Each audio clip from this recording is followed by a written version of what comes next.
આજરોજ તારીખ 20 ઓગસ્ટ શ્રાવણ માસની અષ્ટમી તિથિના પાવન અવસરે ગુજરાત પ્રદેશની પ્રથમ નંદીશાળા શ્રી ગોવર્ધન નંદીશાળા અંજાર ખાતે નંદીજીઓ માટે વિશેષ પ્રસાદ સેવા યોજાઈ હતી। શ્રાવણ માસના પવિત્ર અવસરે નંદીજીને શ્રદ્ધા અને ભક્તિભાવપૂર્વક આશરે 4000 કિલો તરબૂચ પ્રસાદ રૂપે અર્પણ કરવામાં આવ્યું હતું। આ પ્રસંગે નંદીજીના ચરણોમાં પ્રાર્થના કરી સમગ્ર વિશ્વના કલ્યાણ, સુખ, શાંતિ અને સમૃદ્ધિની મંગલકામના કરવામાં આવી હતી।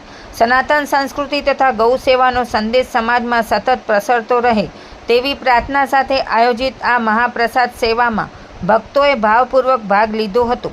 શ્રી ગોવર્ધન નંદીશાળા અંજારમાં નંદીજીઓની સેવા માત્ર સેવા નહીં પરંતુ ભક્તિ, કરુણા અને સમર્પણનું પવિત્ર માધ્યમ માનવામાં આવે છે।